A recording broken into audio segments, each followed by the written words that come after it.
ولله نحمده ونستعينه ونستغفره ونعوذ بالله من شرور أنفسنا ومن سيئات أعمالنا من يهده الله فلا مضل له ومن يضلل فلا هادي له وأشهد أن لا إله إلا الله وحده لا شريك له وأشهد أن محمدا عبده ورسوله أما بعد سورۃ البقرہ کی آیت نمبر 2 ذالک الکتاب لا ریب فیہ ھدی للمتقین، اس کی شرح ہم آج پڑھیں گے انشاءاللہ۔ تو اس سے پہلے ہم نے پڑھا تھا کہ یہ کتاب یعنی قرآن مجید شک اس میں بھی نہیں ہے کہ کسی قسم کا شک نہیں ہے، ھدی للمتقین، متقین کے لیے یہ ہدایت ہے۔ تو آج ہم ہدایت کے معنی میں پڑھیں گے شرعاً، لغتاً تو کیونکہ اردو میں استعمال ہو رہا ہے تو اکثر لوگوں کو پتہ ہے اس کا۔ ہدا یہ مائل اور جھکنے کے معنی میں استعمال ہوتا ہے، جب اللہ کی طرف مائل ہوتا ہے انسان اور جھکتا ہے تو اسی کو ہدایت بولتے ہیں۔ تو اس میں جو ہے ہم زیادہ تفصیل میں نہیں پڑھیں گے کیونکہ ہمارا مقصد صرف اور صرف اس کی شرح اور تدبر اور اصول بتانے ہیں، اس لیے یہ پہلی چند آیتیں جو ہے وہ تفصیل طلب ہوں گی کیونکہ اس میں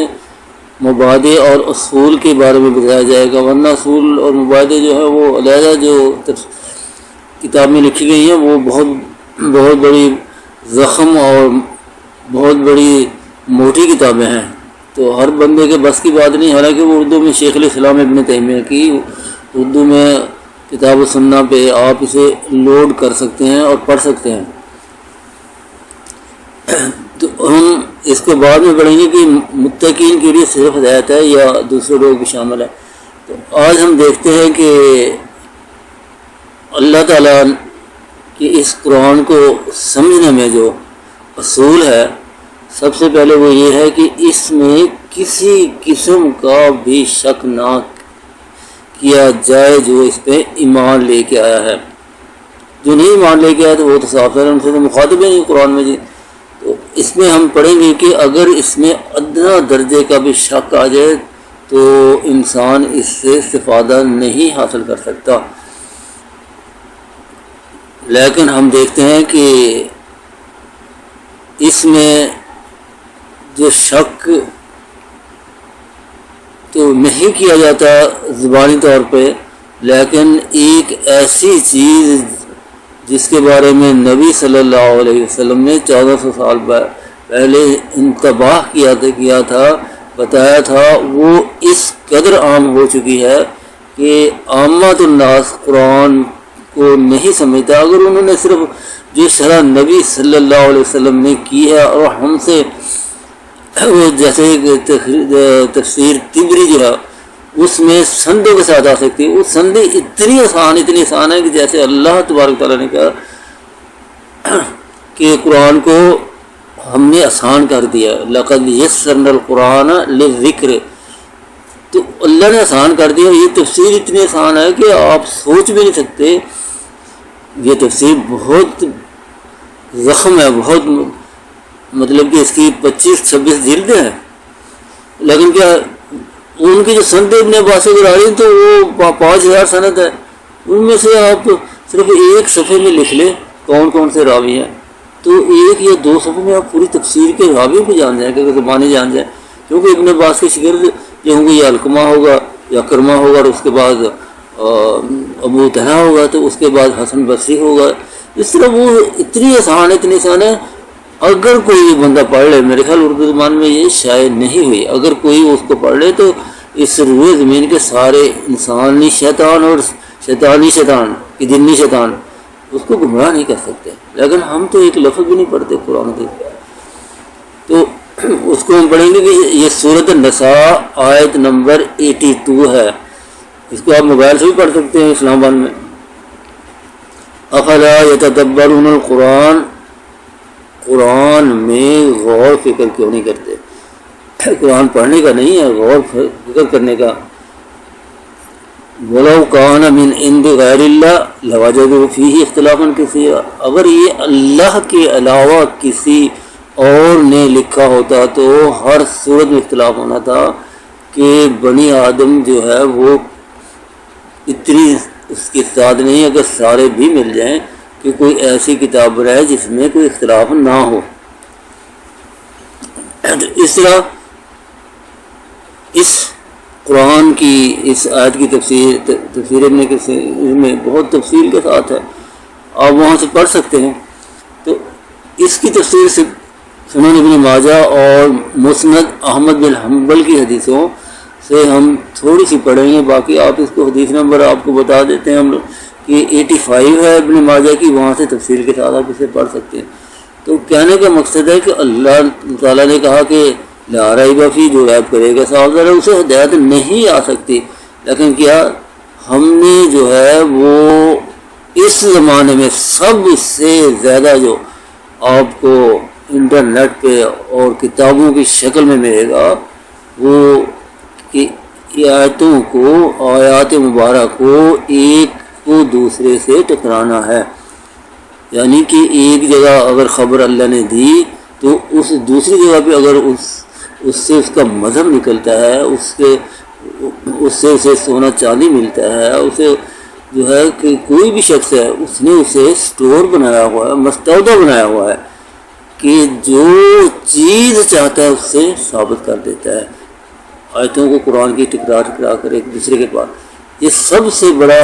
ہتھیار اس وقت انٹرنیٹ پہ کون استعمال کر رہا ہے؟ زنادیق اور ملحد، جسے ایتھیسٹ بولتے ہیں ہم لوگ، کہ دہری، اور اس کے ساتھ ہم بولتے ہیں کہ یہ کہ اللہ تبارک تعالیٰ کو نہیں مانتے، وہ یہی کام کر رہے ہیں۔ یا تو وہ آیتیں لے لیتے ہیں ایسی متشابہات، یا پھر وہ ایک آیت کو دوسری آیت کے ساتھ ٹکرا دیتے ہیں، تو وہ اس سے مسلمانوں کو کافر ثابت کرنے۔ اسی طرح جتنے بھی گمراہ فرقے ہیں سب سے بڑا ہتھیار ان کا اپنے مذہب کو بچانا، اپنے جو ہے وہ جو انہوں نے سونے چاندی کے لیے وہ اپنے بتوں کی طرح مزار بنائے ہوئے ہیں، ان کے لیے وہ یہی کام کر رہے ہیں، یہ غیر اللہ کو پکارنے کے لیے کہ غیر اللہ کو پکارا جا سکتا ہے، جبکہ نہ قرآن نہ حدیث۔ قرآن آپ صرف الہ کے معنی صفحہ کھول کے دیکھ لیں، قرآن مجید میں قرآن مجید کی موضوع مفاہرس الفاظ کو دیکھ لیں تو الہ کے سینکڑوں سے زیادہ آیتیں اللہ تبارک تعالیٰ نے کہا کہ دوسرا الہ نہ بناؤ تو میں جہنم میں پھینک دوں گا، تو اس کو ثابت کر دیتے ہیں قرآن سے کہ دوسرا الہ بنانا تو جائز نہیں، لیکن پکارنا جائز ہے۔ جب پکار رہے ہو تو وہ الہ بن جائے گا، تم جو مرضی دنیا جہان کے تم طویلیں کرتے رہو، لیکن اللہ تعالیٰ نے جو فرما دیا، جو لغت میں آ گیا وہ الہ ہی بنے گا۔ جیسے مشرکین مکہ اقرار کرتے تھے مَا نَعْبُدُهُمْ إِلَّا لِيُقَرِّبُونَا إِلَى اللَّهِ زُلْفَىٰ، سورۃ زمر میں آیا، شروع میں آیا ہوا ہے کہ ہم، اللہ تعالیٰ فرماتا ہے کہ مشرکین مکہ کہتے تھے کہ ہم ان کی عبادت نہیں کرتے ذاتی طور پر، کس لیے عبادت کرتے ہیں؟ اللہ کے لیے، لِيُقَرِّبُونَا إِلَى اللَّهِ زُلْفَىٰ، وہ لیکن ان کی زبان عربی تھی، وہ الہ کے معنی جانتے تھے کہ الہ خود بخود بن جائے گا جب آپ نے ایسی خضوع خشوع اس کے ساتھ کریں گے جس کا سبب یہ ہوگا کہ وہ آپ کو سفارش کر کے یا شفاعت کر کے جو ہے وہ جنت میں داخل کر دے گا، آپ کی یہاں دنیا میں مشکل حل کر دے گا۔ تو آپ کو تو جس طرح دنیا میں ہم امتحان دینے کے لیے آئے نا، تو آپ کا امتحان اگر کوئی اور پاس کرا دے وہ شیطان ہے، قطع نظر جو مرضی کرتے رہے، ہم اللہ نے فیصلہ دے دیا یدعون من دونہ الا اناثا ان یدعون الا شیطان مریدا، سورۃ النساء کی آیت نمبر 116 ہے، 117 ہے۔ تو اس میں دیکھ لیں کہ یہ جتنی بھی جمیل انسان، چاہے وہ بت پوجتے ہیں، چاہے وہ مزار کہ جا کے سجدہ کرتے ہیں یا خضوع کرتے ہیں، وہاں جا کے جو ہے دیگیں چڑھاتے ہیں، وہاں جا کے جانور ذبح کرتے ہیں، تو یہ عبادت کی قسمیں ہیں، چاہے وہ کہیں کہ ہم ان کو الہ مان کے نہیں، ان کو اللہ مانی نہیں کرتے۔ آپ کے کہنے یا ہمارے کہنے سے تھوڑی اللہ نے فیصلہ دے دیا، مشرکین مکہ کا بتا دیا کہ وہ اللہ مانتے تھے، لیکن یہ نہیں کہ یہ کہتے تھے کہ ان کے پاس اختیار کچھ بھی نہیں، ایک ذرہ بھی اختیار نہیں رکھتے. یہ مسلم کی حدیث ابن عباس کی آ چکی ہے. وہ کہتے تھے لبیک لا شریک لک الا شریکا تملکہ وما ملک، ہم حاضر ہیں، اللہ تعالیٰ تو کوئی شریک نہیں ہے. یہی تلبیہ پڑھتے تھے ابراہیم علیہ السلام سے آ رہی تھی. نبی صلی اللہ علیہ وسلم رستے میں آ کے کہتے تھے قد قد قد، یہاں تک کہ رک جاؤ. آگے دے گئی، آگے کیا کہتے تھے الا شریک تملک وما ملک، ایک شریک ہے تو ادنا غلام تیرا بندہ ہے جس کے پاس کوئی اختیار نہیں. اب تو کہتے ہیں کہ کتب ہے، نجب ہے، نقبہ ہیں، یہ ابدال ہیں، ان کے پاس اختیار ہیں جو نہ قرآن نہ حدیث میں آئے نہیں، لیکن نام ہی نہیں ہے. صاف ظاہر کی بناسپتی خود گھڑے ہوئے ہیں، جس طرح تصوف کھڑی ہوئی ہے. تو اس طرح اگر اس میں ہدایت کیسے ملے گی جب اگر کوئی شخص قرآن کی آیتوں کو ایک دوسرے سے ٹکراتا ہے. تو یہاں پہ ہم پڑھیں گے یہ حدیث عمرو بن شیب عن ابی عن جدہ ہی ہے. عمرو بن شیب بھی روایت کرتے ہیں. کن سے روایت کرتے ہیں؟ یہ عبداللہ بن عمرو بن عاص رضی اللہ عنہما سے روایت کرتے ہیں. تو کہتے ہیں کہ خرج رسول اللہ صلی اللہ علیہ وسلم علیہ صحابہ، اپنے صحابہ کے پاس باہر نکلے گھر سے باہر، جب کہ وہ دروازے کے اوپر بیٹھے تھے کہ مسجد میں بیٹھے ہوئے تھے، مسجد کے ساتھ ہی نبی صلی اللہ علیہ وسلم کا گھر تھا، ہم سب کو معلوم ہے. تو نبی صلی اللہ علیہ وسلم کا چہرہ اتنا سرخ ہوا تھا جیسے انار کے دانے اوپر پھوڑے گئے ہیں، یا انار کے دانے اوپر ان کا جوس ڈالا گیا، اس طرح سرخ تھے. تو کیا کر رہے تھے کہ وہ قرآن کی آیتوں کو ایک دوسرے سے ٹکرا رہے تھے. یعنی ایک آیت لے کے دوسرے آیت، ایک آیت بیان کر رہا، دوسرا دوسری آیت بیان کر رہا تھا. اطلاع مطلب کہ نبی صلی اللہ علیہ وسلم نے کہا کہ تمہاری بربادی ہو، رک جاؤ، تمہارے سے پہلے یہ لوگ اسی طرح گمراہ ہوئے ہیں. تو عبداللہ بن عمرو بن عاص کہتے ہیں، عبداللہ بن عمرو بن عاص رضی اللہ عنہما کہتے ہیں کہ ہمیں یہ مجلس جو تھی وہ سرخ اونٹوں سے بھی زیادہ محبوب تھی. اسی طرح مسلم کی حدیث میں اس میں مسند احمد بن کی حدیث میں اس میں تھوڑی زیادہ ایکسپلینیشن ہے. اس میں تھا کہ جو پہلی حدیث تھی ابن ماجہ کی، اس میں تھا کہ تقدیر کے بارے میں وہ آپس میں بحث و مباحثہ کر رہے تھے. تقدیر کے بارے میں کوئی بات نہیں سمجھ آئی ہوگی، ایک کو جو ان میں سے ایک آیت لے لیتا ہے، دوسری آیت صاحب ظاہر ہے کہ دونوں کو جمع کرنا ہے. اگر نہیں جمع کرو گے تو صاحب ظاہر جو مرضی نکالیں آپ، جو کہ اس وقت ہو رہا ہے. قرآن صرف ایک اسٹور مستودع بنایا ہوا ہے، جو مرضی ان مولویوں سے آپ نکلوا لیں، کفر نکالیں، شرک نکالیں، جو بت بنانے نکال لیں، جو کوئی مزار بنانے نکالیں. بت اس لیے کرے کہ ان کو سب کو پتا کہ یہ جائز نہیں ہے، لیکن مزار جو مقبرے بنائے جاتے ہیں ان میں ایک ادنا بھی فرق نہیں. شیطان نے کہا کہ یہ نہیں تو نہ یہ لے لو. تو احمد حنبل کے حدیث میں کہہ رہے ہیں کہ آپس میں جا کر وہ آیا کہ جب آیت کا کوئی ذکر کر رہے تھے من قرآن سے فتمارو فیہا حتی ارتفعت اصواتہم، کہ قرآن کی آیت لے کر اس کے اوپر مباحثہ کر رہے تھے اور ان کو ایک دوسرے کے ساتھ ٹکرا رہے تھے اور ایک دوسرے کی ضد میں لا رہے تھے.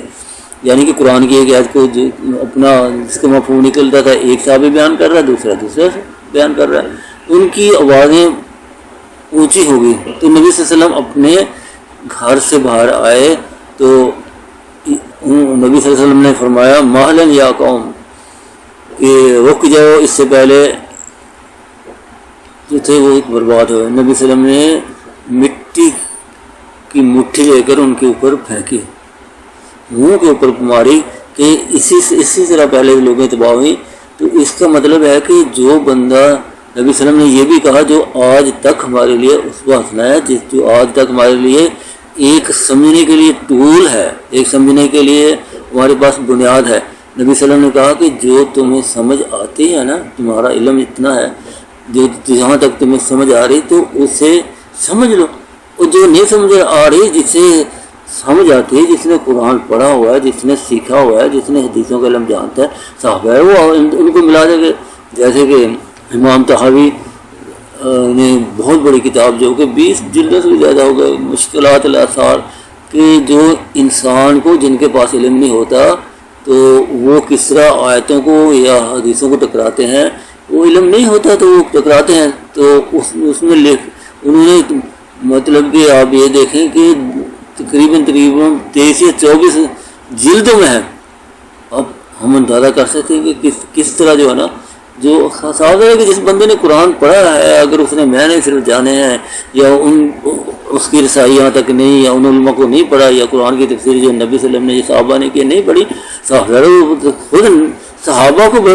بہت سی حدیث آیتوں میں ایک دوسرے کے ساتھ ٹکراؤ محسوس ہو رہا تھا. انہوں نے صحابہ نے ایک دوسرے سے پوچھا، اور تابعین نے بھی صحابہ سے جا کے پوچھا. بہت مثالیں ہیں بخاری مسلم میں ہیں. تو کیوں کہ اس وقت تو قرآن مجید کو سمجھنے کو اوپر پابندی لگا دی ہے ان مولویوں نے کہ اس کو سمجھنا نہیں تم کافر ہو جاؤ گے. اور خود جو ان کو کفر و شرک عقائد نکال کر دے رہے ہیں تاکہ ان کی دکانیں چلے ہیں. ان کے جو ہے جو انہوں نے مزارات بنا رکھے ہیں، جو انہوں نے کمائی کے اڈے بنا رکھے ہیں، ان کو جہنم نہیں یاد، ان کو خوف نہیں اللہ تعالیٰ کے کہ چند دن کے لیے ہم یہ گجی نشی جو بھی یہ مزار بناتے ہیں چند دن کے لیے ہے. یہ بخاری مسلم کے خلاف بناتے ہیں. ایسی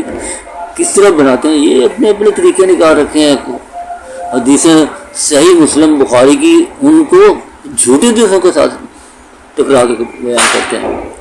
تو اس طرح ہمیں اللہ سے خوف کرنا چاہیے اور ہمیں دیکھنا چاہیے کہ قرآن کی تفسیر جو اللہ کے نبی نے حدیث میں کی ہو سب سے پہلے وہ پڑھیں، یا علماء نے جو قرآن و حدیث کو مد نظر رکھ کے جیسے تفسیر ابن کثیر لکھی ہوئی ہے، جیسے تفسیر طبری ہے، جیسے فتح القدیر ہے امام شوکانی کی. یہ وہ لوگ ہیں جنہوں نے، وہ ائمہ ہے، یہ مفسرین ہے جنہوں نے قرآن کی تفسیر قرآن سے یا حدیث سے کی. اس زمانے کے سب سے بڑے عالم جو چنگیزی فیملی سے تھے، تو انہوں نے قرآن کی تفسیر قرآن سے کی ہوئی ہے اور انٹرنیٹ پہ مکتبہ شاملہ میں پڑھی ہوئی ہے. انہوں نے میکسیمم جو اس سے پہلے کسی نے اتنی زیادہ نہیں کی، جیسے انہوں نے حدیث قرآن کو قرآن کی آیتوں کے ساتھ ملا کے سارا مفہوم بتایا. اللہ تعالیٰ کا ہم پہ بڑا احسان ہے کہ اللہ تعالیٰ نے ایسے لوگ پیدا کیے کہ جنہوں نے اس طرح کی تفسیریں نہیں کی کہ صرف قرآن کو قرآن سے ہی جو ہے نا وہ لا کے سارا شک و شبہات دور کرتے. بلکہ انہوں نے تو جو شبہات والی آیات بنائی جاتی ہیں ان کا جواب علیحدہ کتاب میں 4 جلدوں میں دیا ہوا ہے. تو 4 جلدیں یا مجھے یاد نہیں کہ اس سے بھی زیادہ جلدیں، تو وہ بھی انٹرنیٹ پہ موجود ہیں، مکتبہ شاملہ میں بھی موجود ہیں. تو ہدایت کے ہمیں پتہ چل گیا کہ ہدایت کے 2 معنی ہیں. جو شرعن ہے لغتاً تو صاحب ہے کہ میں نے وہی ہے، کسی کو رستہ دکھانا، کسی کی رہنمائی کرنی. تو لیکن جو شرعن ہے وہ ہم قرآن کی آیتوں کو قرآن سے ملائیں گے. اگر ٹکرائیں گے تو ہم نبی صلی اللہ علیہ وسلم کے طریقے سے دور چلے جائیں گے، جو نبی صلی اللہ علیہ وسلم نے ابن ماجہ کی حدیث میں اور مسند احمد بن حنبل نے، بلکہ اس سے کفر اور شرک کی عقائد نکل جائیں گے جو لوگ کر رہے ہیں اس وقت. تو ہمیں جو ہے سب سے پہلے ذہن میں جو اصول ہے، اگر قرآن سمجھنا ہے تو قرآن کی کوئی بھی آیت کسی جگہ سے ٹکراتی نظر آتی ہے کم علمی کی وجہ سے، علمی انحطاط کی وجہ سے، حتیٰ کہ لغت کے معنی نہ جانے گے، تو فرض ہے کہ ہم اس کو فوراً جو علماء کی تفسیریں لکھی گئی ہیں، جو منہج قرآن حدیث صحابہ کے فہم اور صحابہ نے جو بیان کی ہے، تو کوئی بندہ گمراہ نہیں ہو سکتا. اور وہ تفسیر پڑھ لے گا، جیسے تفسیر ابن کثیر پڑھ لے گا، تو یہ ساری دنیا کے شیطان انس جن اکٹھے ہو جائیں گے. تو اس میں حدیثیں ہیں نبی صلی اللہ علیہ وسلم کی، اس پہ احکام لگ چکے ہیں جو ضعیف حدیث ہے. خود ابن کثیر نے بتایا ہوا ہے کہ یہ حدیث ضعیف ہے. لیکن کیا ہم نے تو دیکھا کہ کئی لوگ عرب میں بھی دیکھے ہیں، مسجدوں میں کئی دفعہ ایسا ہوا کہ حدیث پڑھ کے چلے جاتے ہیں. اور عرب میں جو علماء جامعہ سلفیہ سے فارغ وہ بھی کبھی کبھی ایسے کرتے تھے تساہل کی بنا پر. لیکن ان کا فرق یہ ہے کہ وہ مان جاتے تھے، کہتے کہ ہاں ہماری غلطی. کبھی حدیث دیکھی یہ نہیں دیکھا اس کی صحت جو ہے ابن کثیر نے کیا بتائی ہے وہ بھی نہیں دیکھی تو پھر یہ حال یہی ہونا ہے. تو اس سے اللہ تعالیٰ ہم محفوظ رکھے. اور ہمیں سب سے پہلے اصول میں سے اصول یہ کہ اگر ریب کیا بالکل کوئی ہدایت نہیں ملے گی. ظالم بن جائیں گے ہم لوگ، اللہ معافی دے۔ اس طرح اگر ٹکرایا، اگر نظر آتی ہے اپنی کم علمی سے فوراً، بلکہ وہ کتابیں ہی نہ تفسیر کی پڑھیں جس میں آپس میں ٹکرا کر جاہل لوگوں نے تفسیر لکھی ہے، اور انہوں نے حدیثوں کو اگر لکھا بھی ہے تو چاند ایک حدیثیں پڑھ کی، اگر حدیثیں بخاری مسلم کی اگر اس بارے میں اگر 200-400 ہے یا دوسری کتابوں تو ان میں 2-1 حدیث لکھی تھی، باقی سارا کچھ اپنا جو ہے اس کو، مذہب کو، اپنے جو طریقے کو، اپنے کفر اور شرک کو ثابت کرنے کے لیے غیر اللہ کو پکارا ہو رہا ہے۔ تو اب ہدایت جو ہے اللہ تعالیٰ کی جو ہے وہ 2 طرح کی جو قرآن مجید میں ہے۔ ایک ہدایت وہ ہے جو صرف اللہ کے ہاتھ میں ہے، جس طرح کہ نبی صلی اللہ علیہ وسلم جب اپنے چچا جنہوں نے ساری زندگی ان کی حفاظت کی ہے، جب ان کے پاس بیٹھے تھے تو انہوں نے نبی صلی اللہ علیہ وسلم نے کہا کہ میرے کان میں کلمہ کہہ دو، تو اس وقت ابو جہل، عتبہ بن ربیع اور ابی بن خلف تھے یا دوسرے سے مشرکین مکہ تھے، تو وہ کہتے تھے کہ کیا ابو طالب ملت ابو مطلب کو چھوڑے گا، عبد المطلب کو، ملت عبد المطلب کو چھوڑ دو گے؟ تو اس وقت یہ نازل ہوئی کہ انک لا تہدی من احببت، کیونکہ انہوں نے کلمہ نہیں پڑھا۔ نبی صلی اللہ علیہ وسلم نے کہا میرے کان میں پڑھ دو، لیکن انہوں نے کیا کہا کہ میں جو فوت ہو رہا ہوں ملت عبد المطلب پہ فوت رہا ہوں، یہ ان کے آخری لفظ تھے۔ تو نبی صلی اللہ علیہ وسلم کو بڑا غم ہوا، قدرتی بات ہے جنہوں نے ساری زندگی پاس کی۔ تو اللہ تعالیٰ کی طرف سے نازل ہو گیا کہ انک لا تہدی من احببت ولکن اللہ یہدی من یشاء، یہ سورۃ القصص آیت نمبر 56 میں لیس علیک ہداہم، اللہ فرماتا ہے کہ اے نبی تو ان کو ہدایت نہیں دے سکتا۔ تو ہدایت یہ وہ ہے جو کہ توفیق قلبی اور جس کا مالک صرف اللہ تعالیٰ ہے، اللہ غیب کا علم جانتا ہے، اللہ ہی اس پہ قادر ہے، اور کوئی بھی نہ نبی، نہ کوئی ولی، نہ کوئی صحابی، نہ کوئی دوسرا اس پہ نہیں رکھتا۔ تو اسی طرح اللہ تعالیٰ نے نبی صلی اللہ علیہ وسلم کے بارے میں بتایا کہ وہ کس ہدایت کو دے سکتے ہیں۔ تو یہ سورۃ الشورى کے آیت نمبر 52 ہے، جس میں اللہ نے فرمایا کہ انک لتہدی الی صراط مستقیم، کہ تو صراط المستقیم کی طرف رہنمائی کرتا ہے، یعنی نبی صلی اللہ علیہ وسلم جو دین نازل ہوا ہے اس کی طرف رہنمائی کرتے ہیں، بتاتے ہیں، وعظ و نصیحت کرتے ہیں، سمجھاتے ہیں، یہ ان پہ فرض ہے اور نبی صلی اللہ علیہ وسلم نے یہ ادا کیا ہے۔ تو اس کو اگلے درس میں ہم پڑھیں گے کہ متقی کسے کہتے ہیں، اور جو متقی کیا صرف قرآن متقی کے لیے ہے یا اس میں مسلم اور غیر مسلم بھی داخل ہیں، اگر داخل ہیں تو کس طرح داخل ہیں۔ تو اللہ سے دعا ہے کہ ہمیں سمجھنے اور پڑھنے کی توفیق عطا کرے۔ سبحانک اللہم و بحمدک، اشہد ان لا الہ الا انت، استغفرک و اتوب الیک۔